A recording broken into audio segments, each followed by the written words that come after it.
Good evening and welcome to Freedom is a Constant Struggle with your host and producer, Kilu Nyasha. Board hopping is Jackie Perez, and my guest will be Rhonda Ramiro. The first half hour and the second part of our show will feature Pierre Labossiere. We'll be talking about the Philippines and Haiti. But before I go to our guest, I want to tell you about Charlie Hinton and Fred Johnson's performances of their new two-person version of Solitary Man, a visit to Pelican Bay State Prison.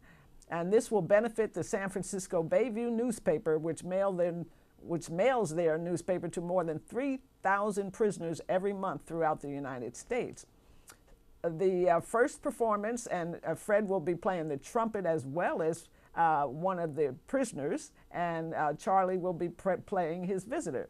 And that will be Saturday, February 10th at 2969 Mission Street, San Francisco at 7:30 p.m. The 24th Street BART will get you there.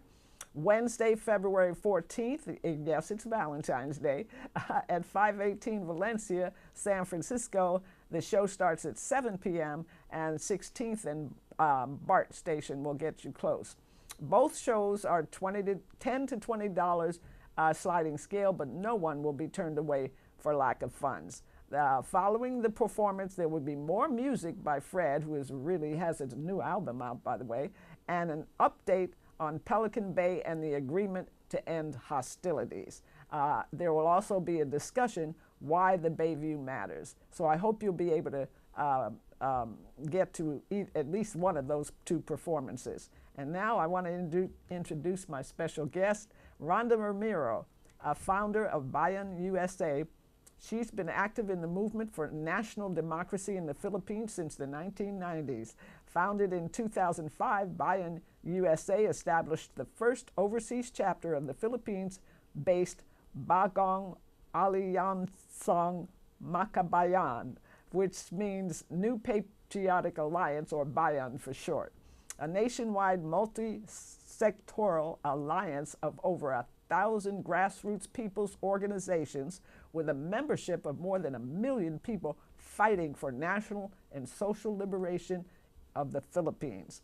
Rhonda served as Secretary General of Bayan USA from 2009 to 2012 and is currently serving her second term as Vice Chair through 2018. Welcome back. Rhonda, it's so good to have you back. So great to be here. Thank you. Yes, we've got a lot to talk about with regard to what's going on in the Philippines, especially with Duterte and this unholy alliance with Trump. Yes, with number 45. Yes. Mm-hmm. Yes. Yes. Yeah. So one thing that's happened since I was last on your show, just less than 2 weeks ago, the U.S. Defense Department announced that they had started a new so-called counterterrorism operation in the Philippines. Right. They're calling it Operation Freedom Eagle Philippines. They actually started it in October, but didn't announce it until 2 weeks ago. Right. When they started it, it was right before Trump visited the Philippines. So it's actually very interesting timing to hear that they have this new counterterrorism operation right before Trump decides to, and we should let people know that what they call terrorism is very often freedom fighting. That's right. That's right. Hello. That's yes. Absolutely right. The U.S.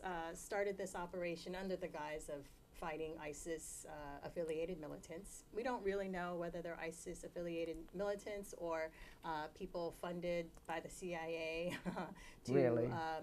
Which is actually there's a history of that in the Philippines with a CIA-backed so-called terrorist group, the Abu Sayyaf, which gained notoriety in the early 2000s for kidnap for ransom and actually playing into the whole original war on terror waged by Bush Jr. Right. back in 2001. And so, now we have this continuation of the discussion of war on terror. Now it's the ISIS-affiliated militants. Right. In May, there was a skirmish between Philippine troops and these so-called ISIS-affiliated militants. A few dozen maybe of these militants, the Duterte regime decides to go in and bomb the city. A city of 400,000 people, about the size of Oakland. Right. For a few dozen Malawi, militant. right? Marawi is what it's Marawi. called. Yes. Right. And I'm thinking Africa. Right, yes, yeah, it sounds Sorry. like it. It's okay. Marawi. And they bombed the city and displaced 400,000 people. And supposedly the Duterte administration asked the U.S. for help, which the U.S. gladly sends by bringing in out advisors, surveillance drones, surveillance personnel. And then also, we don't know for sure, but they could also have had boots on the ground helping with the operation. Right. Yeah. Right. And, you know, the thing that's so cold about this is that according to, I forget what publication I got this from, but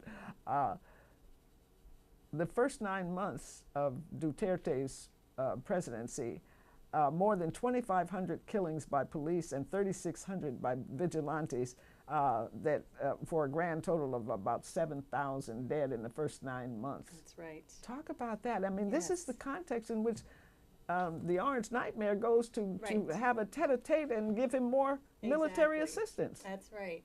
And the figure now is up to about 13 to 14,000 people who have been killed in this so-called war on I drugs. figured it had grown. 13 to 14,000 Thousand, people yes. have been killed. And talk about the death squads. Yes. So Duterte is actually notorious for what were called the Davao death squads. DDS. That's right. When he was a mayor of a city in the southern Philippines Right. before.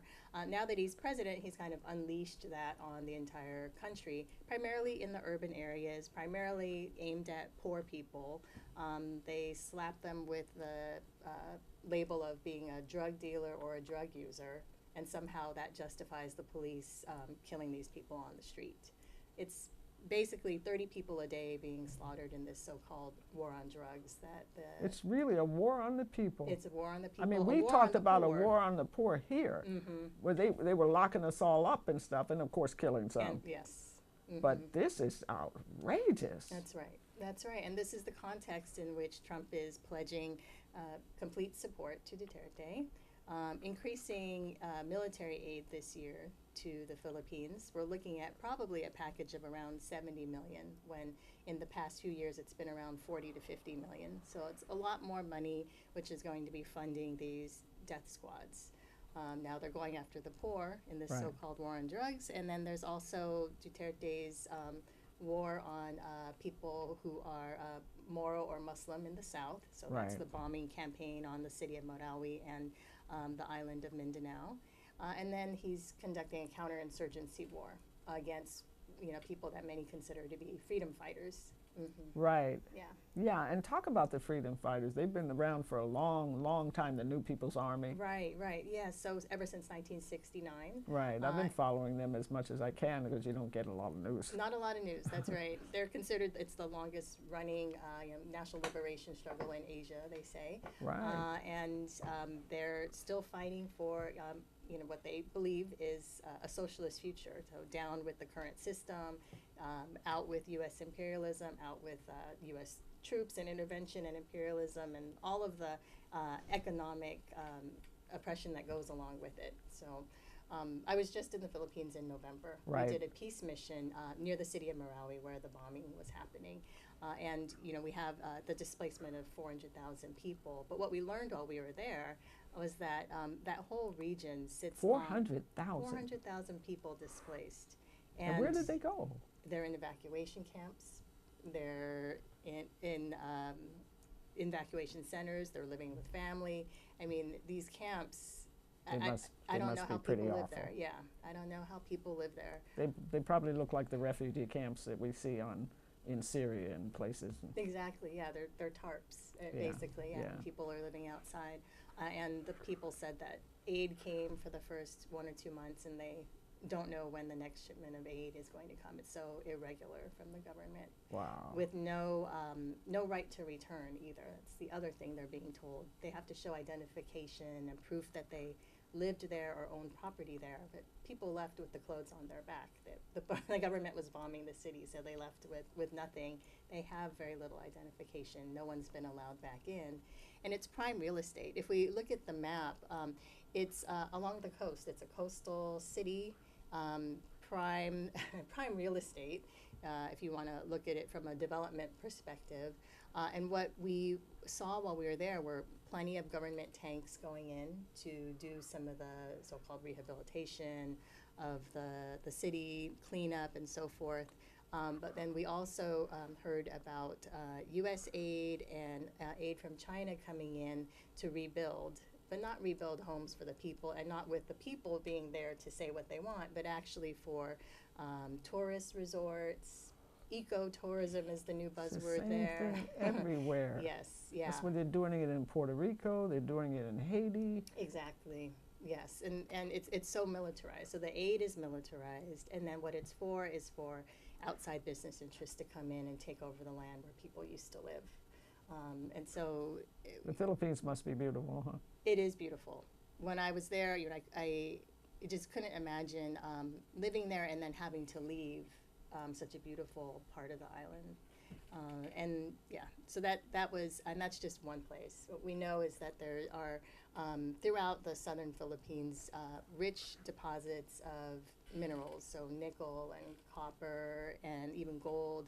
And then along the shorelines, they're talking about very lucrative kind of untapped deposits of natural gas and potentially oil. Boy. And so it's not only a strategic location for the military, Yeah. it's near China, but it's also lucrative for extractive industries to come in and Right. pull The U.S. is resources out. determined to encircle China, no doubt. Right. And that's one of the reasons that the U.S. went into the Philippines and has never left there in the first place, or at least for the past 50, 60 years, was it is in a strategic location near China in Southeast Asia. Right. Perfect for a launching point for war in many parts of the Right. globe, but then also Yeah, we should show that regional map again, and they can see the Yes. proximity to China. yeah, it's right there, and it's also close to many different channels where Yeah, see, the there it trade is, goes see? through. Yes. And then if you can, It's there, the Philippines are just south of right China. just south of China. There you go. Hong Kong, very close. Yes. Taiwan, right there. Mhm. Okay, yeah. Japan is And very then close. Vietnam. Mhm. Then you have the Thailand, Burma, Myanmar. Yes, right, Yeah. all in that region. So it's a key location. And in the past, we know that the U.S. has had conflict with Vietnam and that part of Southeast Asia. The Philippines was always considered its, staunch supporter, its, dependable ally in the Pacific. Right. It's had one puppet government after the other that the U.S. could depend on to be able to use the Philippines basically as one big military base. Right. Yeah. Yeah, in the Pacific. We're honoring Black History this month, and the Philippines history is replete with, Africans being enslaved there by the Spanish, and so actually Filipinos are mostly a mixture of African, Asian, and Spanish. Is that right? There's that whole combination in the islands, yes. And actually there are indigenous people, or we consider indigenous people because they've been there for so long, who look black. You would just assume they were African. Yeah. And so there's actually a huge range of different ethnicities and that have gone into making who the Filipino people are today. Yeah. But for sure they're not white. That's correct. That's right. But here's the thing that I wanted to get into. You turned me on to the, I think its name was David Fagan. Yes. Talk about him. Sure. So when the U.S. first came into the Philippines to conquer it during the turn of the last century, Philippine-American War started in 1899. Actually, we're on the verge of the anniversary of that. And there were troops sent over to the Philippines to conquer and to put down the Philippine independence movement. They had just freed themselves from Spain, and now here comes the U.S. to take over. There were black soldiers who went to the Philippines and forced to fight in this war for an imperial army. And there was one soldier named David Fagan who went there and saw the way that, the Filipinos were called barbarians. They were called racist slurs. They were called the niggers of Asia by the U.S. troops. And this was also the discourse in the United States, too. So not only the troops, but in the U.S. And there are many comic strips, actually, many magazine depictions of the U.S. coming in to civilize the savages. It sounds, very familiar. Same old soup warmed over. Exactly. But David Fagan saw this, and he realized in actually meeting some of the guerrillas that they encountered, the Filipino guerrillas, that they were fighting to be free. They were fighting for the liberation of their country. And he couldn't couldn't stomach any longer what the U.S. was trying to use him and the other soldiers for, which was to conquer people who wanted to be free. So he actually defected and joined the Philippine guerrillas in fighting the U.S. Right. Tell what happened to him. He supposedly was hunted by the U.S. Army. They, saw it as him as a traitor, of course, and they tried to hunt him down. They put a bounty on his head, but the Filipinos loved him. They saw him as, someone who believed in their cause and was in solidarity with them. So they protected him. When the U.S. eventually defeated the Philippine troops, they refused to turn him over. And so he supposedly lived out his life there and wasn't really seen again, kept a low profile. There was a bounty on his head, but yeah, that's where he ended up settling. Well, it reminds me, I'm flashing back on Vietnamese American troops who defected from Vietnam because they couldn't stand what they saw. Yeah. They couldn't, and then and actually some of them were fragging. The whole phenomenon of fragging started going down, So fragging, for those young people who don't know what it means, that meant they were turning their guns on the officers and taking them out, the ones that were being particularly brutal to the Vietnamese. So, okay, so what are some of the other things that we wanted to talk about? I understand that Duterte has amassed 2.2 billion pesos in 3 bank accounts. And that's an old figure, so it's dated between 2006 and 2015. So apparently he's pretty corrupt. Yeah, and he ran on a campaign of not being corrupt, of being different. He was supposed to be the first socialist president of the Philippines, the first leftist president of the Philippines. That was the way he. That was the rhetoric. That was his rhetoric. God. And then 1 year later, he's calling himself a fascist, just out and out fascist. And yes, I'm an amboy. So he started off saying he was a leftist, and now he's the amboy. I mean, he just doesn't even care. Right, exactly. He doesn't care if I'm a murderer. I'm a killer. He also says that. That's right. And now he has the blessing of the United States with Trump, who is also unleashing basically a fascism in the United States. Big time, big time. One of the things that I paid attention to in his speech was the fact that he honored this hero, made out this dude who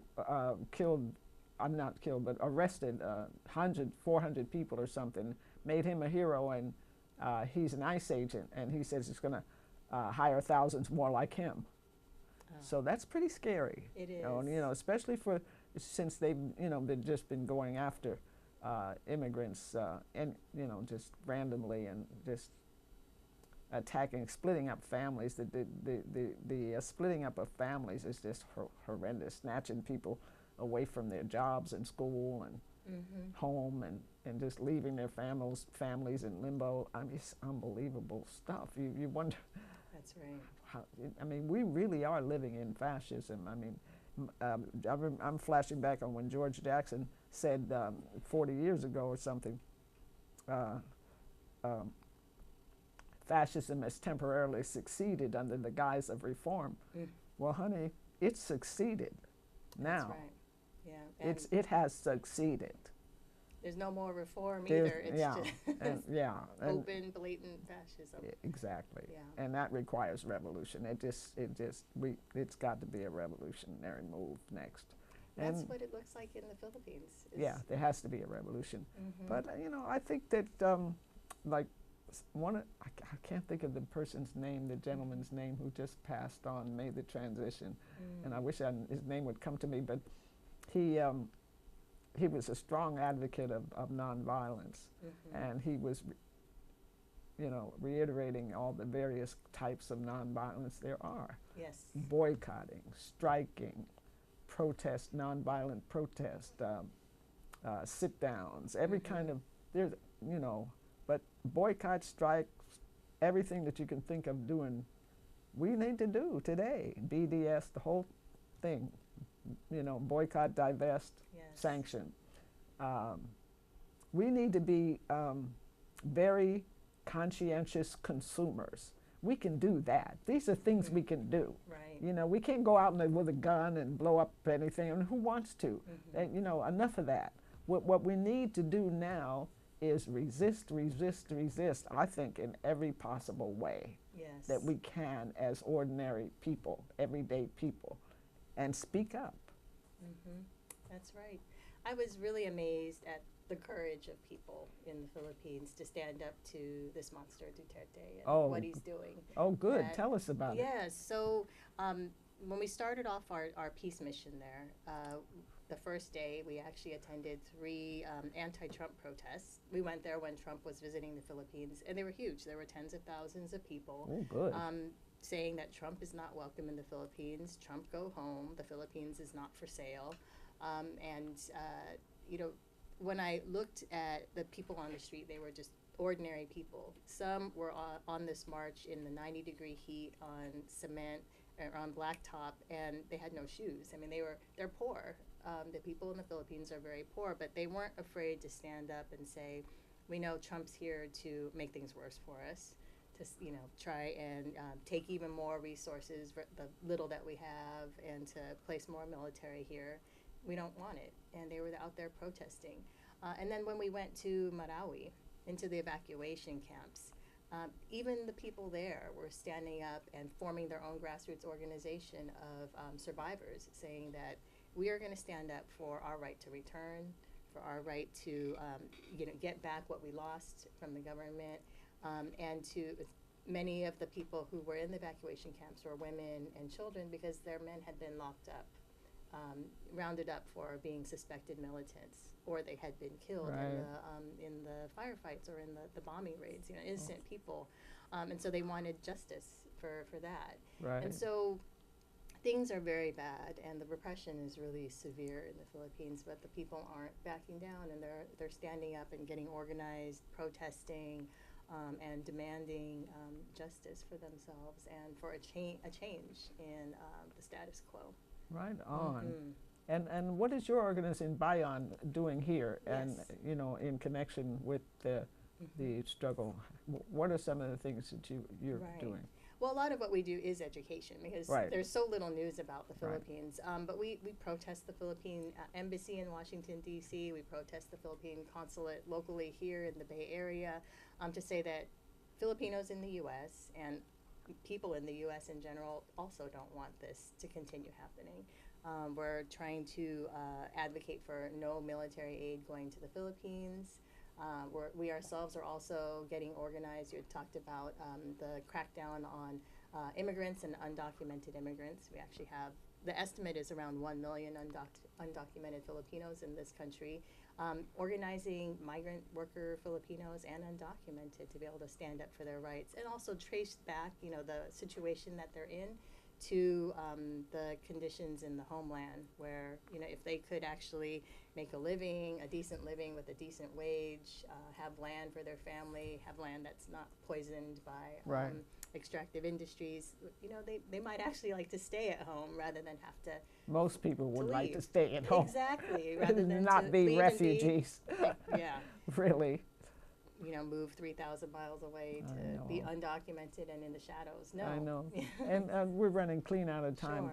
Rhonda, please let people know what they can do and Yes. how they can reach you and how they can get more information.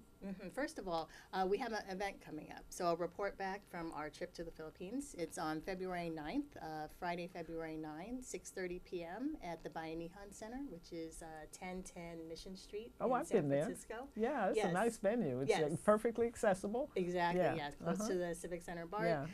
And you'll learn more about what we saw on this latest mission and how to get involved. And say the date again? Yes, it's Friday, February 9, 6:30 p.m. Okay, will you send me an email? Remind me, I'm trying I to make will. it. Yes, yeah, Yeah. 1010 Mission Street is the address. All right, and the website? Yes, www.bayanusa.org, and that's BAYAN USA.org. BAYANUSA.org. That's right. Rhonda Ramiro, Thank you so Bayan. much. Wonderful having you back. Thank Thank you you so so much. And keep up your wonderful work. All right, take care. Thank you. And we're going to go to a clip, and while that's playing, we're going to have our guest Pierre join us. So thank you again. I just want to take a moment to talk about Haiti, one of the places the President of the United States referred to today as a shithole country. I was taught math in high school by a Haitian immigrant named Yves Volel, who worked hard, who dedicated himself to teaching kids in America. He ultimately returned to his country of Haiti and was assassinated while running for president.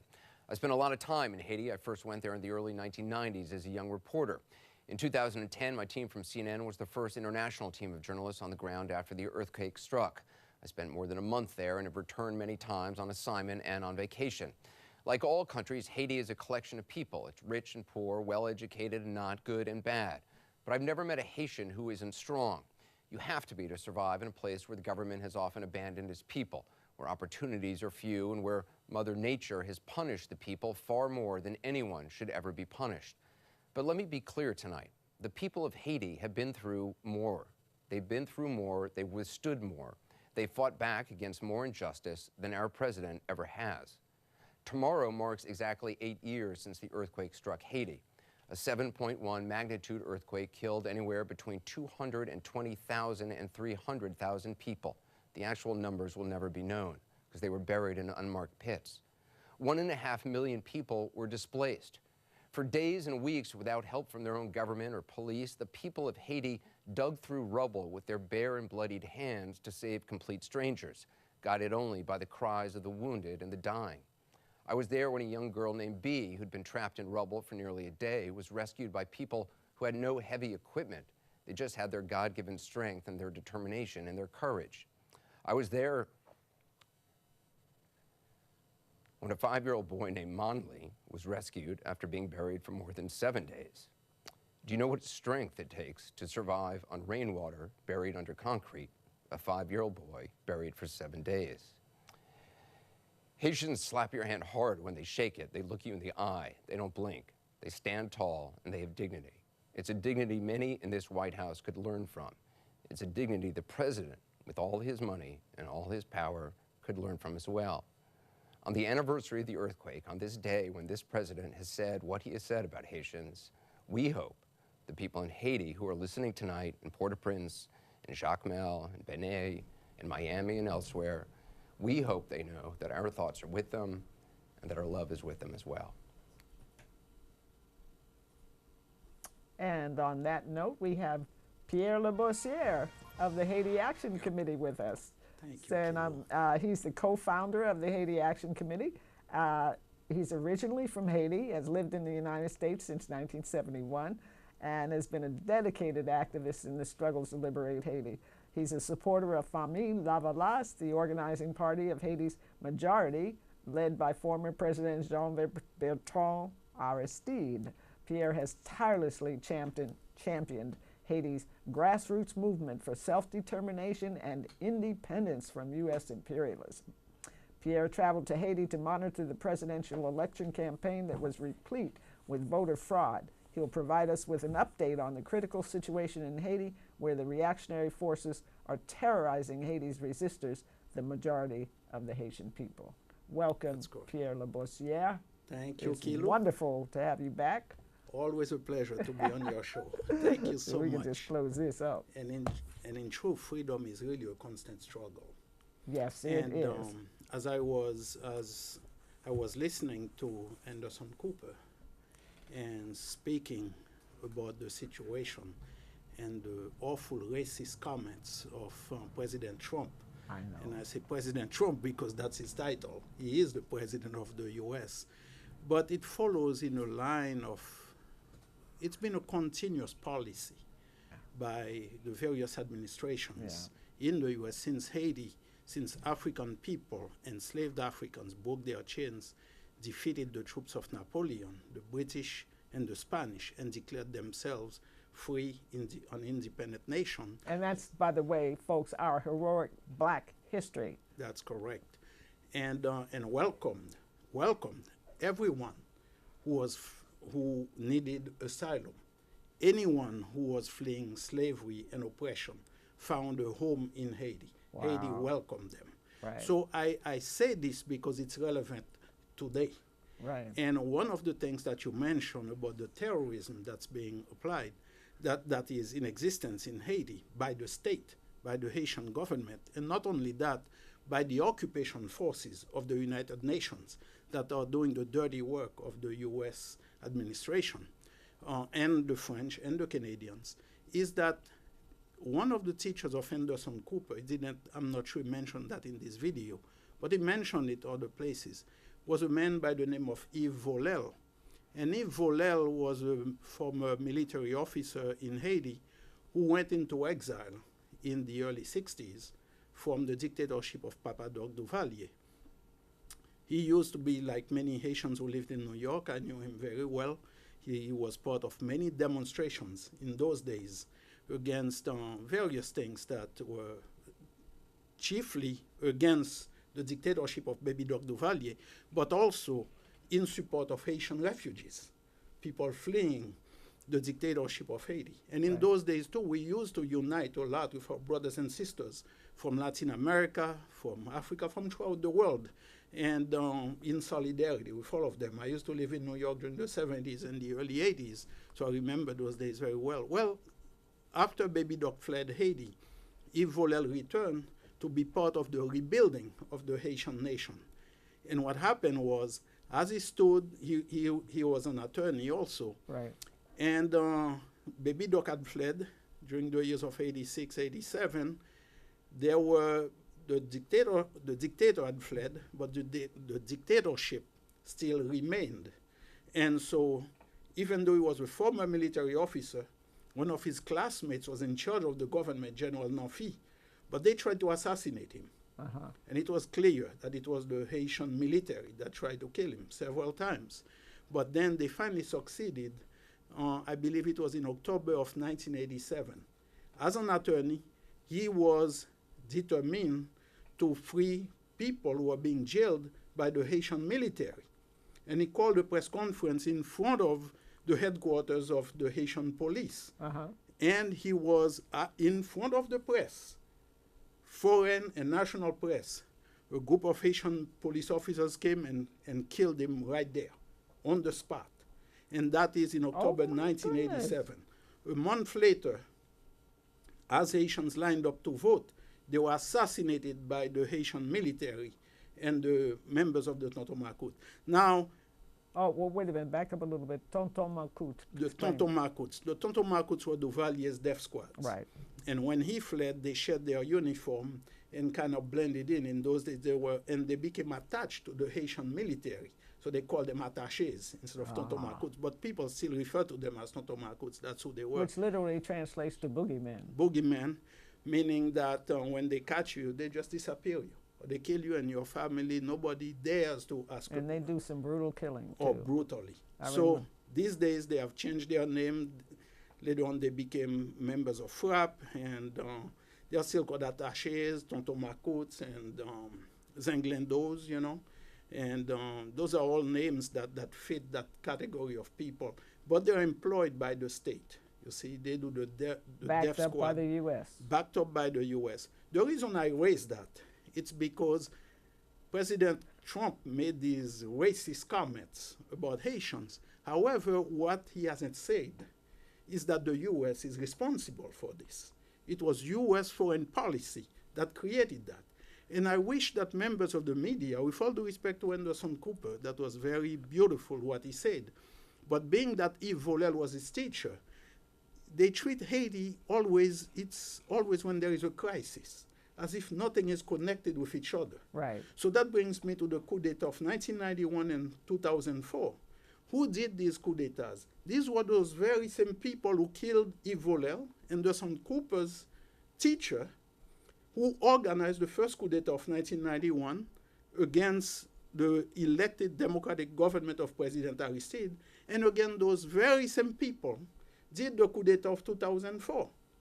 And at the urging, with the full support under orders of the US government. The first one by Bush the father, the second one by Bush the son. So it's connected. And don't forget who installed the Martelly. What's it, Martelly? oh, Martelly. Martelly. That's correct. And so these are Hillary Clinton. That's right. And that's why Haiti today, we have so many people fleeing the country because these are, the earthquake was a natural disaster. The hurricane was a natural disaster. But the two biggest disasters that have hit in the past 30 years have been really the coup d'etats and the reign of terror by those very people who the US keeps supporting. And the media, unfortunately, and I'm talking about both the right-wing press in the US and also... And the mainstream. And CNN exactly, and all of them. CNN Yeah. and all of them. And they don't focus the attention on the conditions that force Haitians to leave. So that brings me into TPS, for example. Right. Many times people talk about it. It's as if the issue of TPS, Temporary protected status, that's what prompted, in DACA, which is for the children. Deferred action for children Unaccompanied. unaccompanied. Yes. And so it's focused only on, they are here, we got to do something. But they don't talk about U.S. foreign policy. And I stress U.S. foreign policy because the U.S. is the one that dictates those policies to all these other nations. Yeah. France, Canada, the United Nations, they all jump to attention when the USA go. So they are the ones who created those conditions Exactly. that are forcing our sisters and brothers to leave Haiti and braving all kinds of conditions. Many of them are dying on the way. And everybody is acting as Drowning. if, oh, how sad. Oh, it's an asshole country. But they don't, it's a way that as if someone has just, a criminal has just beaten up somebody very badly, and then is pointing, this guy, he should do something about himself, as if they have nothing to do with the situation that the country is facing, the incredibly egregious situations that the people of Haiti are confronting. Exactly. And the Haitian people are just amazing. I mean, you want to show some of the photographs? The Haitian people are always standing up and fighting back. And I just admired them as long as I can remember, because not only were they the first country to fight their way out of slavery and become the first black republic of the world, they just never give up. They just never do. There's countless coups d'etat and military death squads, natural disasters, and they're so resilient and so and people courageous. And in Haiti, Haiti, so strong. a common saying is, if we don't resist, we will not exist. I heard that. If we don't resist, we will not exist. Exactly. And this is a truism. It's those true photos for us right here. If we don't resist, we won't exist. And the photos you are seeing is, it's been demonstrations from coast to coast in protest of what President Trump, his comments, Right. what he has said. But also, we do not want this false nationalism to be coming out of the crooks who are in power in Haiti today, because they are part of the conspiracy of keeping the Haitian, of making Haiti a living hell for the Haitian people. You see, some of them act as if, well, we all Haitians. No, we are not all Haitians. Some of us, a little minority, is ripping off, is in alliance with this global elite that's ripping off our people. Oh, you know, there's You always see? the 1%. The 1%. And then many of them are trying to use these comments as a way to say, well, we all together in this. No, we are not all together in this, because you are a co-conspirator Yeah. into what has been going on with Haiti. And so people were very clear to point that out. Right. In Haiti particularly, people were very clear Talk in a little pointing bit that about out. the inequities, the 1% versus the 99% in Haiti. I don't have figures with me, Kilo, but I mean, just generally, in general, how do the elite live as opposed to how the poor live? I mean, you there's pretty will go stark to some difference. very stark difference. You'll go to some homes in Haiti and some neighborhoods. You won't think that you are in Haiti, because when you see the way the majority of the population, what they have to deal with, what they have to go through, and then you see how that 1% live. I mean, we have some billionaires in Haiti, I'm sure. you know, and these It's are a beautiful people. island. Oh, it's gorgeous, and the land is rich. We have gold, White we sands, have copper, turquoise water. yeah, Yeah. all of that, and we have many mineral. The underground resources are, you know, petroleum, copper, silver, gold, Gold. uranium, iridium. There is all of that, And but they're after none it all, of that I'm sure. bauxite is pretty. There is a lot of bauxite in Haiti, marble. And what we have too is that the Haitian people have never really benefited Of course not. from the riches of Haiti. Yeah. And that's why they are busily denying them of a seat at the table. Exactly. And that's why the Famille Avalas Party has as its logo a table where men, women, and children are around the table, because everybody has to have a say in the future of the society. For example, people are paying taxes, Kilo. Everybody pays taxes in Haiti. The rich pay very little, Oh, or they don't pay at all. They just give some money under the table to right. certain people. Yeah. Right? That sounds So familiar. then the others, even from the time we were paying the French were extracting that the so-called debt of independence from us, which was a ransom basically. The U.S., France, Spain, all of those slave-owning nations supported their demand to force Haitians to pay reparations to the slave owners.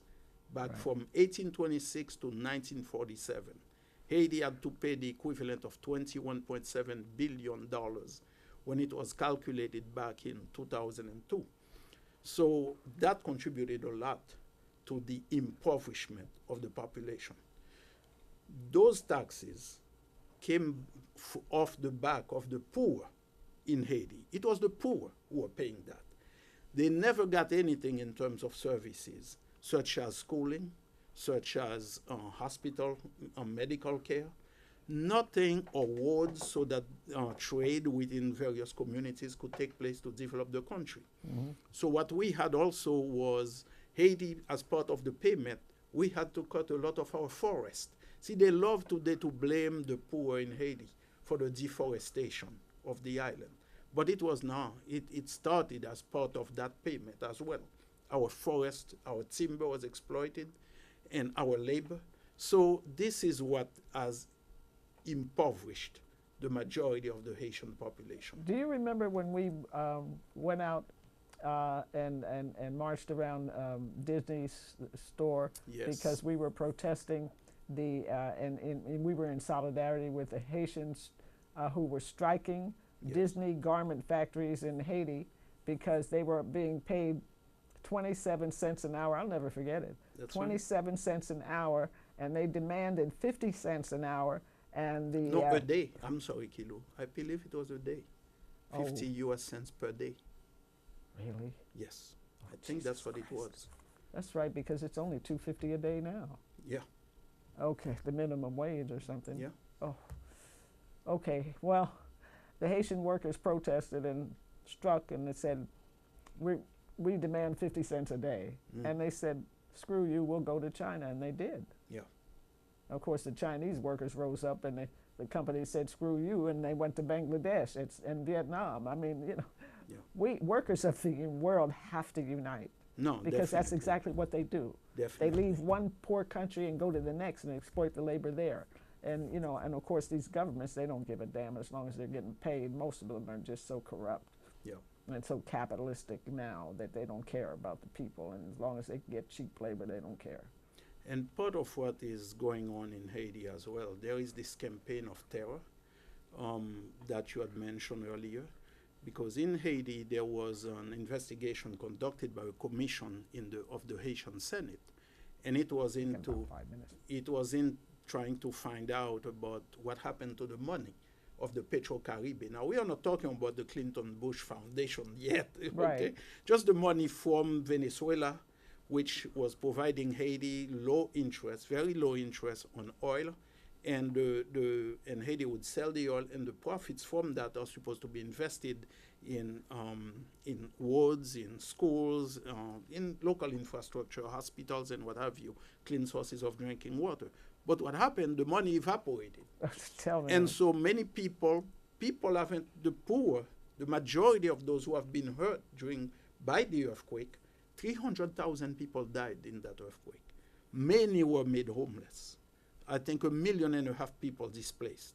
To this day, you don't see them in the public places because the police has chased them out. Oh, The like death they do. squad has chased them out, Yeah.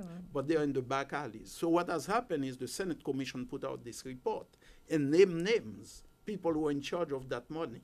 And that money, nobody can account for it, supposedly, Yeah, right? well, what about the Red Cross money? Yeah, Remember but the- I'm talking about strictly the Petro-Caribbean. So I'm coming to the reign of terror. There is a priest, his name is Father Joseph Simoli.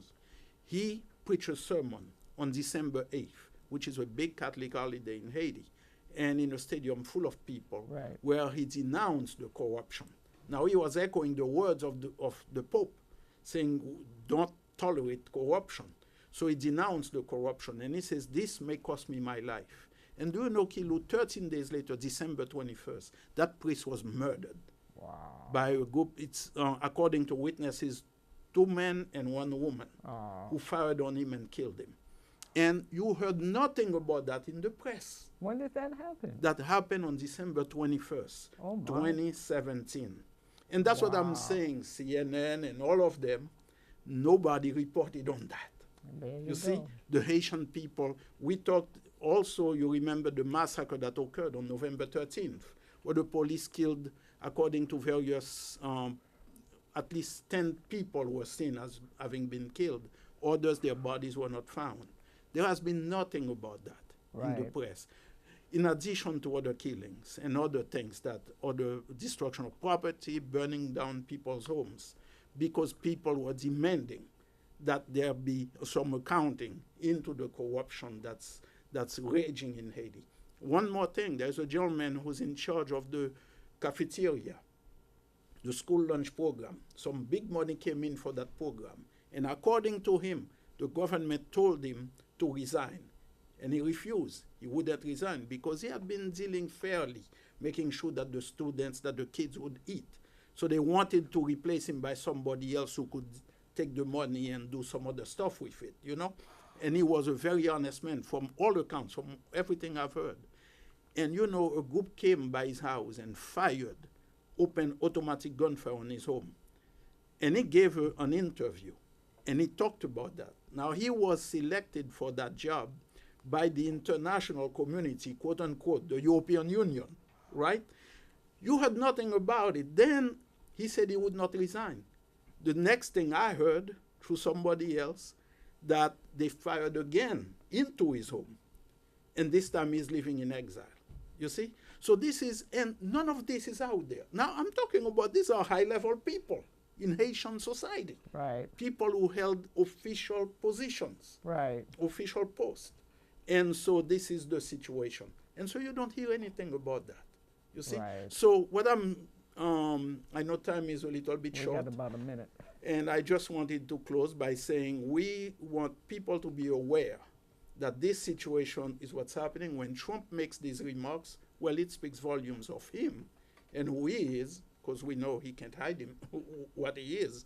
He has shown it time and time again. He's a fascist and, But, a liar. And racist as well. Yeah, Those well, comments were very yeah, racist. Extremely. And but also, most importantly, it tends to mask, to distract from U.S. foreign policy and what they are doing. You see? Oh, yeah. So all of a sudden it points the finger, oh, yeah, those Haitians. But, and it's a way of Africans. masking what's going on TPS. Why are people fleeing? Why people need to have In safe the last haven. minute, we have talk about the number of Haitians that are being deported back behind the temporary protected, losing TPS. Just strictly, it's about 60,000 rough figure, but many of these people have family members, they have children and what have you, so it's been estimated close to 200,000 people. And they're being forced back to Haiti, They are being forced where back. there's They will be forced really back no by resources there to 2019. accommodate them. Exactly, and these are people who have lost everything. Oh, They have nothing to go back to. Finally, I want to close by saying people are doing things on the ground. You have organizations of peasants. You have the UNIFA, University of the Aristide Foundation, which is a university that is helping many of the children from poor communities get an education, university education. And also, I have to thank you, Pierre Labossiere, thank you, for being Kilo. my guest here on Freedom is a Constant Struggle, and thank Jackie Perez, and thank you, viewers, for tuning in to Freedom is a Constant Struggle with your host and producer, Kilu Nyasha, and one more, HaitiSolidarity.net. HaitiSolidarity.net and HaitiEmergencyReliefFund.org. We got a couple of seconds left. Yes. So we help a number of these grassroots initiatives, local community initiatives. The HaitiEmergencyReliefFund.org. Good. Thank you so much, Pierre. Thank you, Kilo. We did it.